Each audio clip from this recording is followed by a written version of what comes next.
Hola a todos, ¿cómo están? Bienvenidos a un nuevo episodio de Opiniones 0191. El día de hoy tendremos un regreso a las noticias habituales, ¿no?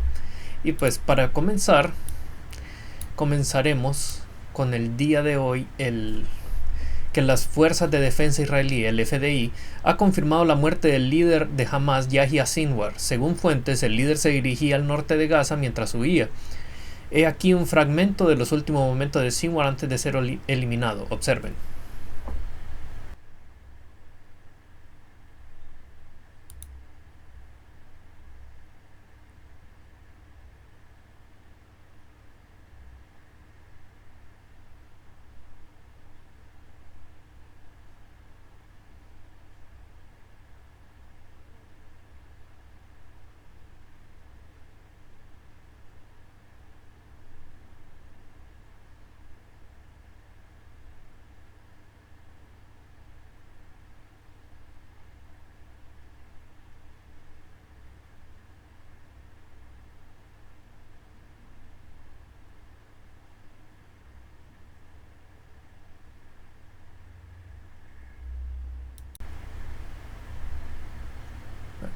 Las opiniones están divididas en si esto ha sido un gran avance o si en realidad no hará ningún cambio a la situación. En mi opinión, la respuesta es un sí y un no a la vez. Permítanme explicarles. Sí es importante por varias razones, tales como que el FDI está demostrando su capacidad de ir y poner su mira en los líderes de estas organizaciones.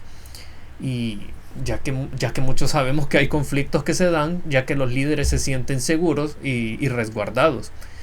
Al acabar con Sinwar y anteriormente con Hassan Nasrallah, ha logrado demostrar en dos frentes que no se conformará con hacer retroceder las tropas, sino que irá por sus líderes, ¿no? Entonces, esto es bien importante porque esto causa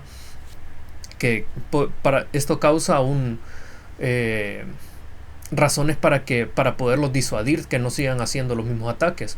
Otra razón por la que este nuevo acontecimiento es positivo para Israel podría ser porque sin su líder podrían lograr más fácilmente unas negociaciones de la entrega de rehenes y el cese al fuego.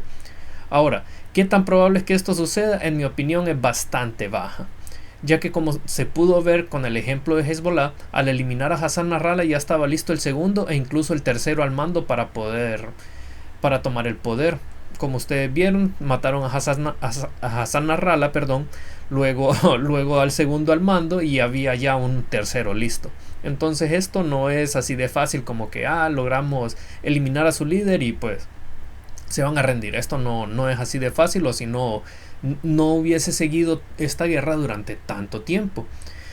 Y muchas veces los sucesores son mucho más radicales que los líderes que eliminan. Pero bueno, no se puede negar que la efectividad de la FDI está dejando marcas en ambos grupos terroristas. Y bueno, los mantendré al tanto de cualquier nuevo suceso y me cuentan en los comentarios cuáles son sus opiniones al respecto.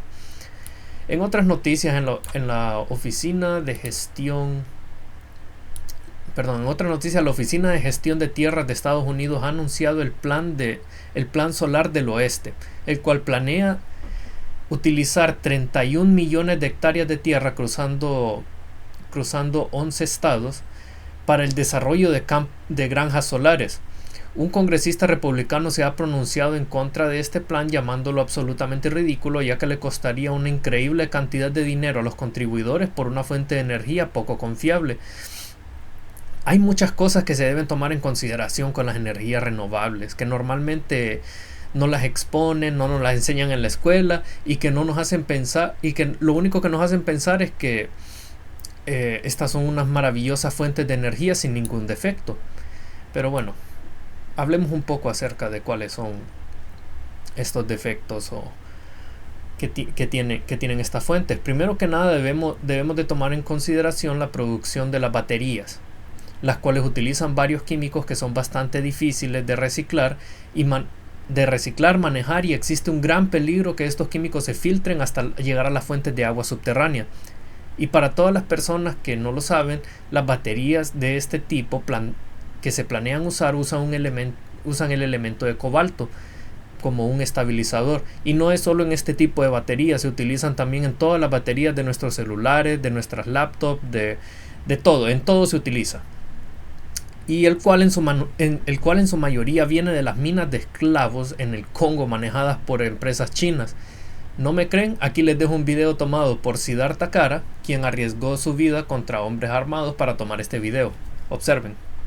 Before anybody knew what was happening, Chinese government, Chinese mining companies took control of almost all the big mines, and the local population has been displaced, is under duress, and they dig in absolutely subhuman, gut-wrenching conditions for $1 a day, feeding cobalt up the supply chain into all the phones, all the tablets, and especially electric cars. And we're looking at a video now. Jamie, what is this? The mines? This is video. So I think so. This is so crazy to see. This is the bottom of the supply chain of your iPhone, of your Tesla, of your Samsung. I mean, I'm just naming those companies. Right. It's all of them, right? All of them. We're not just picking on them. And here's what you need to know, Joe, about this video. I was the first outsider to get into this mine. And that's why it's just a really short video that I was able to take. This is an industrial cobalt mine where there's not supposed to be one artisanal miner. Now, that's the term used for people who are just digging by hand as opposed to tractors and excavators. There's not supposed to be one here. That's what the story is told at the top of the chain. This mine, and I can name it, it's called Shabara. There's not supposed to be one artisanal miner here, according to the consumer-facing tech companies and EV companies buying this cobalt. Lo and behold, I walk into this place, and this is what I see. There's more than 15,000 human beings crammed into that pit, digging by hand. And if you have sound, you hear the mallets, you hear the shouting, you hear the grunts. It's a mass of humanity. You might expect to see a scene like this.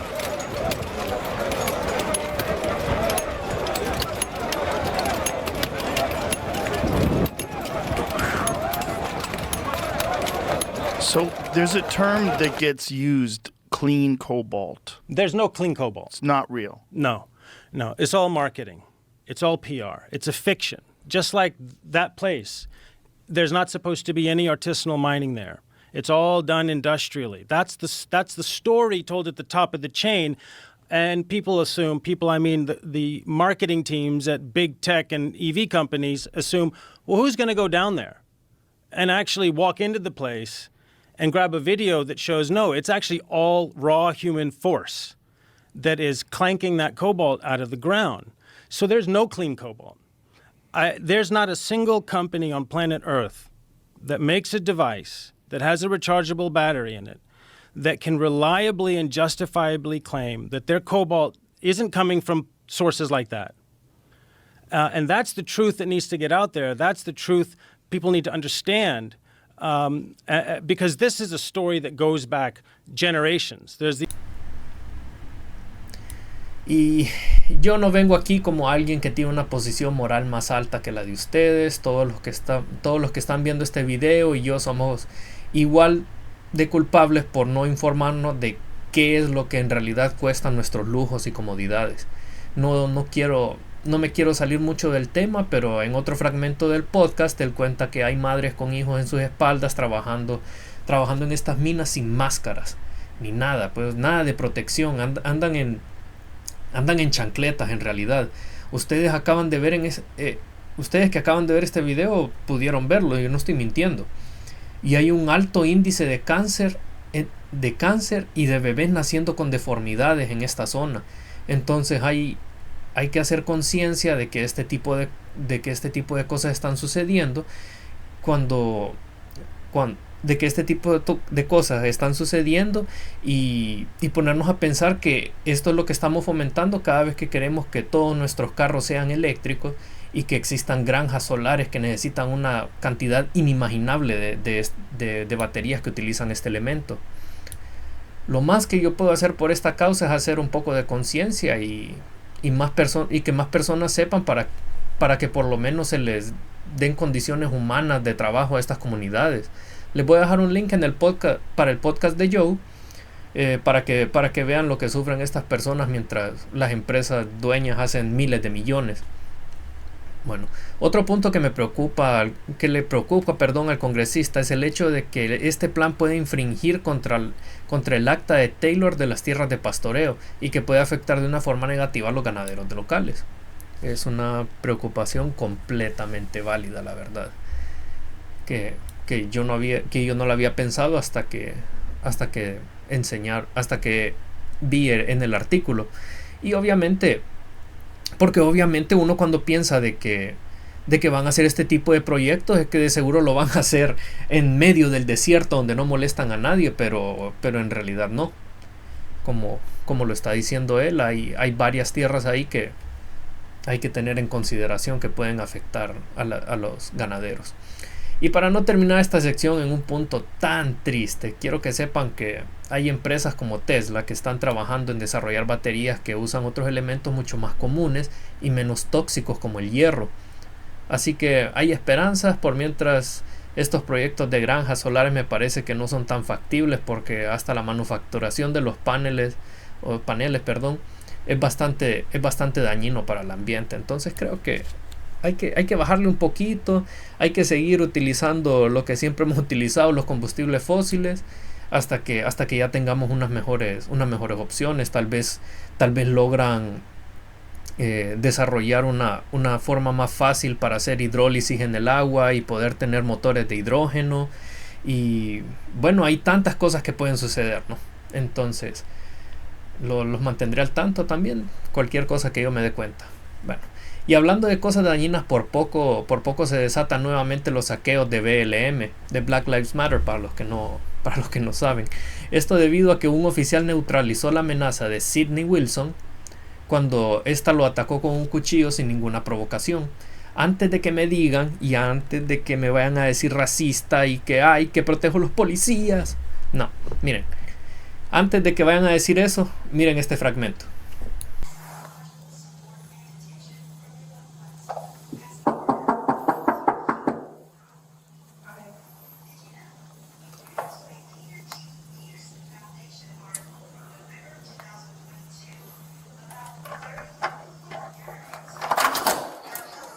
Hi man, I'm Officer Liu.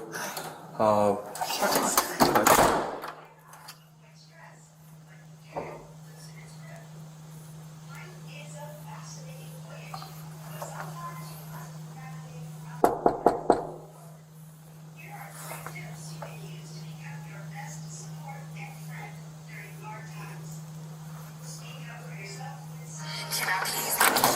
are you?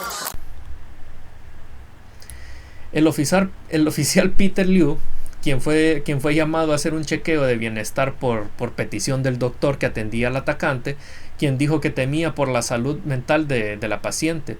El oficial llega al apartamento, toca la puerta, la cual es respondida y rápidamente cerrada por el atacante, como pudieron ver en el video. El oficial siguió tocando la puerta por 10 minutos hasta que el atacante volvió a abrir. En el video se corta, pues se recorta el tiempo. Volvió a abrir y lo atacó sin ninguna provocación.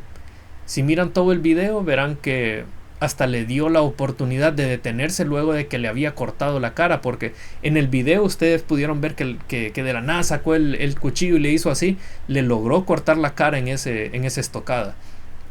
Entonces, aún después de haberle cortado la cara, le dio tiempo de arrepentirse y de dejar el cuchillo, pero ella lo siguió atacando y ocasionando que el policía tuviera que neutralizar la amenaza.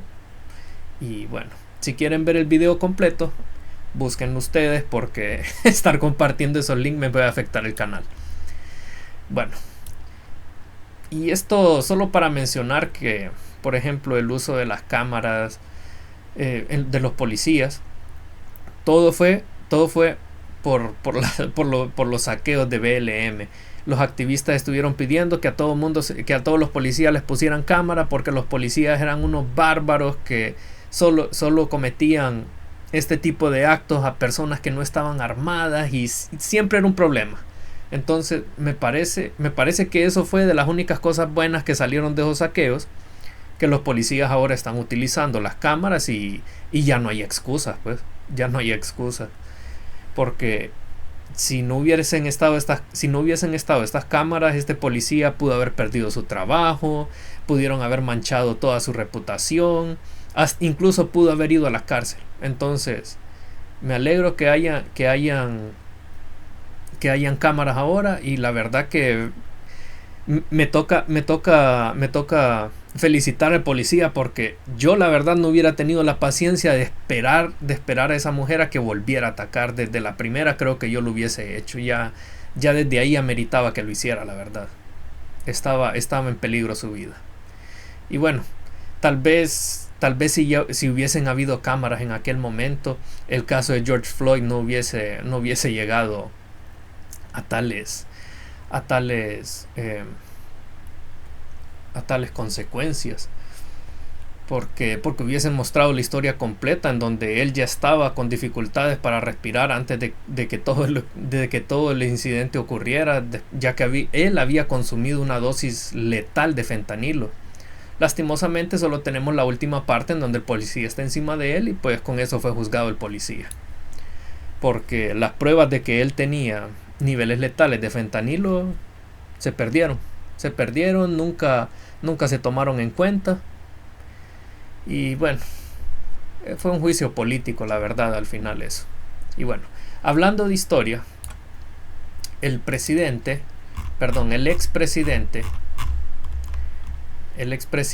del Colegio de Economistas de Honduras, Julio Raudales, ha hecho un llamado de atención, ya que el país lleva 3 años consecutivos en el que caen las exportaciones, algo nunca antes visto en lo que él lleva en su vida profesional, que es más de 30 años.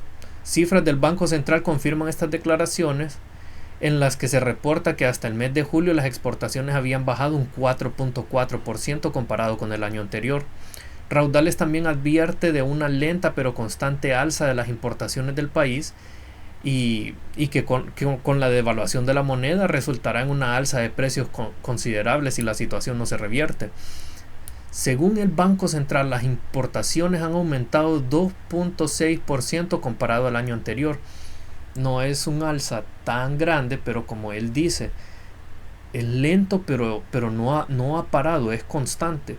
Y ahora la pregunta que siempre les hago y que nadie me contesta: ¿a quiénes les ha ayudado las medidas de Xiomara de salirse del Tratado de Libre Comercio y de despachar la inversión extranjera? Todos tenemos que nos tenemos que librar de las garras del imperio, dice ella. Y de ese imperio es que el país se beneficia y que ha estado comiendo hasta el momento. Y miren, yo miro el orden en la que la presidenta está haciendo las cosas ahorita, de salirse del Tratado de Libre Comercio, y que todavía ni siquiera ha creado un ambiente en donde la inversión nacional y extranjera puedan proliferar. Y me acuerdo de una vez que yo renuncié a mi trabajo sin tener otro listo. Creo que no hay necesidad de que les tenga que contar cómo me fue en esa ocasión. Y eso es exactamente lo que está haciendo el Partido Libre, Libertad y Refundación, pero a nivel nacional, ¿verdad? No de una persona que simplemente está saliéndose de su trabajo. Y bueno, sigamos con las noticias. Dice: hay fincas camaroneras que no han logrado reabrir por cuestiones de condiciones del mercado, pero bueno. Dice que cerraron 154 fincas y que 102 habían logrado volver a abrir, pero hay 52 que aún no han logrado reabrir. Pero tal vez con esta nueva noticia mejore un poco el panorama. El canciller Enrique Reina anunció este miércoles que el camarón hondureño ha llegado a los supermercados de China, siendo recibido con gran aceptación por los consumidores chinos. Así que tampoco es que todo esté perdido para la zona sur del país. Ojalá se tomen más medidas para mejorar la seguridad y transparencia del país, y puedan haber más inversiones tanto nacionales como extranjeras. Y hablando de transparencia, me he tardado un poco en hablar de este tema, pero sinceramente hasta ahora, después de haber leído tanto y tantos artículos, no entiendo la verdad del punto de pasar esta ley. Y déjenme les explico, y todo esto viene de mi ignorancia, por así decirlo. Déjenme les explico. Miren, muchas de las cosas que plantean implementar o hacer con esta ley es quitar o invalidar otras leyes que se han pasado en gobiernos anteriores en los que se pierde transparencia y se le da cierto poder a ciertas empresas para que ni siquiera tengan que hacer reportes fiscales ni pagar impuestos para poder tener acceso a las finanzas de esas grandes empresas. Eso es lo que quieren hacer con muchas de las medidas de esta ley. Y pues estas empresas que han estado evadiendo el fisco, y eso me parece bien, pero miren, yo no soy abogado y aquí no voy a hablar cosas que están fuera, aquí voy a hablar ahorita cosas que están fuera de mi campo de estudio. Pero ¿por qué hay necesidad de pasar una nueva ley? ¿No es más claro si se hacen cambios a los decretos que ya están aprobados o derogan estos decretos? O sea, de verdad, si hay algún abogado en el público, necesitaría o le pediría que por favor me explique en la sección de comentarios si es más difícil derogar o cambiar una ley que pasar una nueva que las anule. Otro punto que me preocupa es que observo que quieren intervenir para investigar las inversiones que se hacen en el extranjero, las cuentas de bancos no sé si será de las empresas o de las personas, ¿verdad? Me imagino que tal vez quieren ambas. Y en serio, disculpen mi ignorancia, pero si están haciendo inversiones en otro país, las personas y las empresas, y recolectando ganancias y pagando impuestos en ese país, ¿por qué tendrían que pagar nuevamente en Honduras? Si no estoy mal, está en la ley ya tener que pagar impuestos cuando se mete al país más de cierta cantidad de dinero, ya sea en efectivo o por transacción bancaria. Y me preocupa también que esta ley se utilice para querer imponer impuestos a los hondureños que vivimos fuera del país y que nos estén esperando con una hermosa cuenta cuando regresemos. O sea, ya me imagino yo llegando y que en la aduana me digan, mire, aquí tiene lista esta orden, y me impriman ahí una hermosa cuenta, ¿verdad? Porque tal vez estuvieron revisando las cuentas de cuánto gano yo aquí y todo eso, y que quieran ponerle impuestos. No sé si las personas así individuales o civiles estamos exentas de estas cosas, pero me preocupa, es lo único que voy a decir. Hay varias partes también en donde se habla de que quieren evitar que estas personas manden su dinero a otros países para no pagar los impuestos. Y lo primero que pensé fue, si no quieren que se vaya el dinero, ¿por qué no crean un ambiente para que haya inversión en vez de querer hacer de una forma autoritaria que se quede el dinero en el país? O sea, las personas tenemos el derecho de mandar el dinero para donde se nos dé la gana. Para una cuenta de ahorros en otro lado, en otro país, que tal vez paguen mejores intereses o algo así. No veo por qué ellos tienen que intentar amarrar ese dinero así forzosamente. Y la verdad que ese dinero, si ya llegó a manos de las personas, ya debería de haber pasado por una evaluación fiscal en la que pagaron sus impuestos. Ese dinero ya es de ellos. ¿Por qué quieren seguir controlando el dinero de las personas? Es mi pregunta. O sea, esas son muchas de las preocupaciones que yo tengo, porque lo que estoy viendo es como que autoritariamente se quieren meter en la vida de las personas. Y al final esos impuestos no se ven en nada. No se ven en nada, porque ni siquiera las donaciones se ven en algo. Y no puedo decir mucho más de esto porque sinceramente no logré entender bien estos puntos por la jerga jurídica. Y en conclusión, me parece que esta ley no creo que la logren pasar. Por lo menos en el estado en el que está, no creo que la logren pasar. Me parece que quieren imponer demasiadas medidas de control fiscal de una sola vez, Me gusta la parte en la que quieren implementar más transparencia, porque eso nunca es malo, pero me preocupa lo que les acabo de mencionar. Creo que deberían ser un poco más estratégicos los impulsadores de esta ley e ir haciendo cambios pequeños y hacerlo de una forma constante. Pero algo que causa un cambio tan grande suele ser rechazado. Y no tienen ni siquiera mayoría en el Congreso como para pasar este tipo de cosas. Implementar lo de la transparencia al principio lo antes posible y socializar el resto para que todos logremos comprender mejor. Porque como les digo, estuve leyendo y no logré entender un montón de cosas, más que todo con la vigilancia que quieren tener de las personas del dinero que tienen en cuentas bancarias en el extranjero, y de que los miro como que quieren amarrar mucho el dinero en el país sin siquiera dar las condiciones para que se pueda invertir. Y bueno, muchas gracias por haberme acompañado hasta el final. Siempre es un placer hacer estos videos para ustedes. No olviden dejar su like, suscribirse y tocar la campanita para que les lleguen las notificaciones cada vez que subo un video. Y que tengan un buen día y hasta la próxima.